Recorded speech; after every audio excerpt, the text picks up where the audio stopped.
नमस्कार, बहुत-बहुत स्वागत है आप सभी दर्शकों का। मैं इस वक्त दिल्ली के रिठाला विधानसभा विजय विहार वार्ड में मौजूद था। साथ ही हमारे भारतीय जनता पार्टी के हैं श्याम बिहारी गुप्ता जी, जो कि समाज सेवक के तौर पे भी काम करते हैं और आज पार्टी के कार्यालय प्रभारी की जिम्मेदारी पे हैं। सर, बहुत-बहुत स्वागत है आपका। सबसे पहले सर आपसे जान लेते हैं, दिल्ली में लगातार आप देख रहे हैं, यमुना पे हम बात कर लेते हैं, खासकर अभी जो भी चल रहा है बाढ़ को लेकर सर। तो इस पे क्या कहना चाहेंगे सर सबसे पहले आप?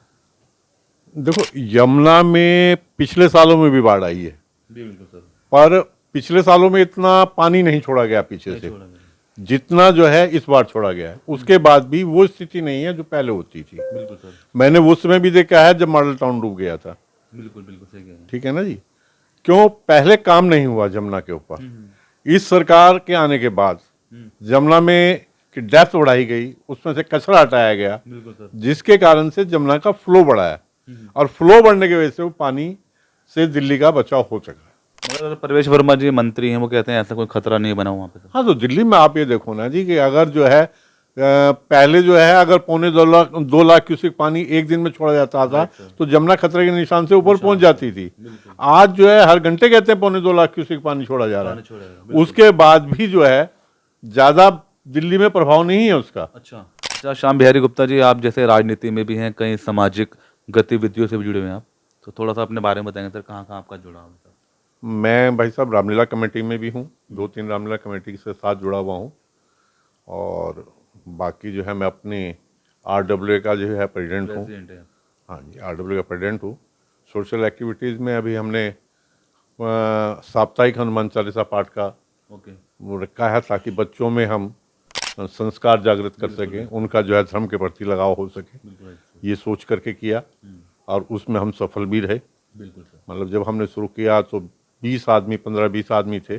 आज की तारीख में 100-125 आदमी इकट्ठे होते हैं, जिसमें 15-20 बच्चे भी आते हैं। तो खुशी की बात ये है कि बच्चे हमसे जुड़ रहे हैं। बिल्कुल बिल्कुल। इसके अलावा आप कहीं सामाजिक, आप एक ट्रस्ट भी चला रहे हैं सर अपनी मदर के नाम से? अंगूरी देवी आत्माराम मेमोरियल ट्रस्ट के नाम से मेरा एक ट्रस्ट है, जिसमें हमारा उद्देश्य जो है कि जो बच्चे सहायता या ये कह लो कि पैसे ना होने की वजह से एजुकेशन नहीं ले पाते, उनकी अगर हम कोई सहायता करना चाहें, कर सकते हैं, तो हम करने का प्रयास करते हैं। दूसरा हमारा यह है कि जो मंदिर इंटीरियर में बंद पड़े हैं, अच्छा, मतलब शहरों में तो नहीं बंद होते, इंटीरियर में होता है कि मंदिर का रख रखाव प्रॉपर वे में नहीं होता, इस तरह का कोई अगर मंदिर है तो उसको हम अडॉप्ट करने का प्रयास करेंगे, उसका जो है सुचारू व्यवस्था करने का प्रयास करेंगे। ये हमारा उद्देश्य है। अच्छा, अभी आपका जो रिठाला जो विधानसभा यहाँ के जो मौजूदा विधायक हैं कुलवंत राणा जी हैं, लगभग सरकार बने हुए 6 महीने हो चुके हैं सर। आज क्या क्या काम अभी गतिविधियाँ सर? देखो, कुलवंत राणा पूर्व विधायक रह चुके हैं। Right sir. वो पूरा पुराना उनको जो है प्रशासन का अनुभव है। बिल्कुल। प्रशासन से कैसे काम लिया जा सकता है वो उनको मालूम है। बिल्कुल सर। इस बार उन्होंने किया क्या है कि काम का डिस्ट्रीब्यूशन किया है। हर गली मोहल्ले में कहीं ना कहीं जो है उन्होंने अपना प्रतिनिधि नियुक्त किया है। वो उस काम को, जो भी वहाँ की समस्याएं हैं, दूर करने का प्रयास करते हैं। मतलब कनेक्टिविटी उन्होंने जो है अपने कार्यकर्ताओं के माध्यम से पूरे क्षेत्र में रखी हुई है और वो सबके साथ जुड़े हुए हैं। अच्छा, पार्षद जी यहाँ के कौन है सर? पार्षद जी पुष्पा सुरेंद्र सोलंकी जी हैं, आम आदमी पार्टी से आम आदमी पार्टी से आती हैं। साफ सफाई दुरुस्त है आपके इलाके नहीं में? जी, वो देखो, जो आदमी पैसे देके और पैसे खर्च करके जी पार्षद बनेगा, पहला प्रयास उसका ये रहेगा कि मेरे खर्चे निकल जाएं, बिल्कुल, तो काम मेरे हिसाब से नहीं कर पाएगा। ना के बराबर ही काम। ना के बराबर ही काम है।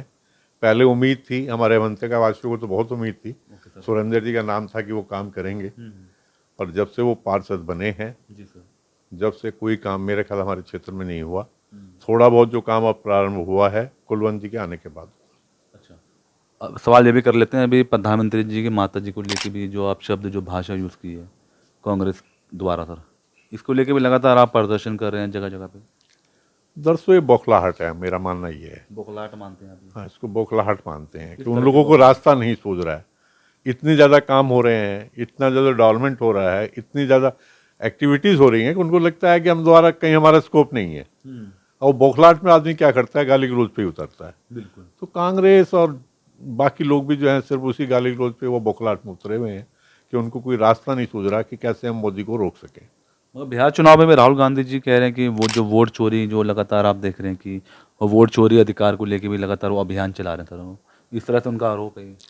वोट चोरी तो जहाँ हारते वहाँ होती है, जहाँ जीतते वहाँ नहीं होती। बिल्कुल, वहाँ जाली वोट में तो कहा जा रहा है जाली जाली वोट तो देखो, बांग्लादेशियों के जो है रोहिंग्याज के वोट इन्होंने बनवाए हैं वोट। और बहुत तेजी से बनवाए हैं। जी सर। केरला में या तो कम्युनिस्ट जीतते हैं या कांग्रेस जीतती है, उसका बेसिक रीजन ही ये हुआ कि दोनों पार्टियों ने जो है एक तरह से एक समुदाय विशेष को या तो फायदा पहुंचाया है, बिल्कुल। या मतलब ये कह लो कि जो है उन्होंने समाज को जोड़ने का काम नहीं किया, जी। समाज को तोड़ने का काम किया। और उनकी राजनीति का आधार यही है कि तोड़ो और जीतो। आज प्रधानमंत्री जी का दौरा भी है रूस में, वहाँ के प्रधानमंत्री जी से मिले थे। इंटरनेशनल लेवल पे तो जो है मोदी सब जगह है जी, प्रेजेंट है।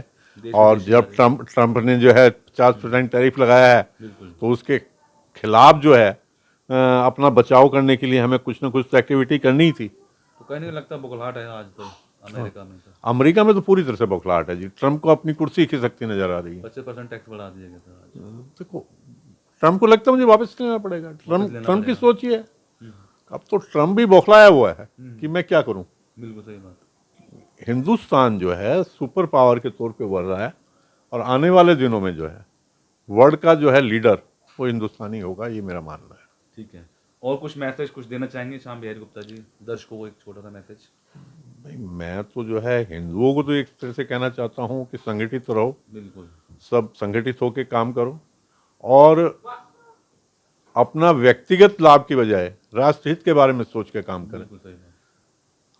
हमारा समाज सर्वहित समुदाय का समाज है जो किसी से द्वेष नहीं रखता है। तो मेरा मानना ये है कि पहले भी हिंदू और मुसलमान, हमने तो अपने गांव में देखा है बिल्कुल। कि बराबर का घर मुसलमान का होता था, सुख दुख में हमारे काम आते थे, बिल्कुल, वहाँ पहले एक तो हुआ करती थी सर। एकता हुआ करती थी। पर आज की तारीख में कैराना से मैं आता हूँ, अच्छा। कैराना में स्थिति ये है कि कभी जो है 80% हिंदू होता था, आज वहाँ 15% हिंदू नहीं है।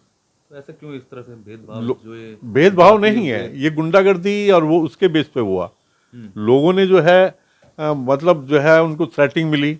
ओके। अब आदमी हिंदू, हमारा हिंदू समाज के जो लोग हैं या बनिया समाज जो लोग हैं, वो लोग तो जो है काम करने में विश्वास रखते हैं, वो लड़ाई झगड़े में विश्वास नहीं करते। उसने कहा मुझे यहाँ व्यापार करना है, बाहर जाके कर लूंगा, मैं यहाँ क्यों रहूँ, इसलिए वहां से हट खिसक गया। आज भी लोगों की प्रॉपर्टी वहाँ है पर जाने की हिम्मत नहीं है। कारण वही है कि मेजोरिटी जो है मुसलमानों की है और उनके दिन दिहाड़े थ्रेट देते हैं। वो आदमी कहता है मैं काम करूं या जो है या अपराध, अब या मैं थ्रेट से हूं, अच्छा, या पैसे दे के काम करूं। पैसे काम करूं, मतलब स्थिति भयानक हो रही। भयानक स्थिति है। जी बिल्कुल। हुकम सिंह के आने के बाद थोड़ा सा सुधार हुआ था ठीक है। कि उन्होंने जो है मुसलमानों पे कुछ दबाव बना करके जोड़ा था लोगों को। पर उसके बाद हुकम सिंह जी के जाने के बाद स्थिति धीरे धीरे फिर पुराने वाली स्थिति में स्थिति होगी सर, आती जा रही है। तो ये जातिवाद जो आज इतना हो रहा है सर आज। देखो, जातिवाद से फर्क नहीं पड़ता। जातिवाद से मेरा मानना है कि हिंदू मुसलमान सब एक ही हैं। बिल्कुल। मैंने गांव में देखा है कि जो हिंदू थे वो कन्वर्टेड मुसलमान ही यहाँ पे ज्यादा हैं। बिल्कुल सही है। पूरे हिंदुस्तान में आप एनालिसिस करेंगे कन्वर्टेड मुसलमान ज्यादा है। वो कन्वर्टेड मुसलमान है तो हमारा भाई, हमारे दादा परदादा एक ही हैं। पर अब हम में जो है वो दुर्भावनाएं पैदा की गई।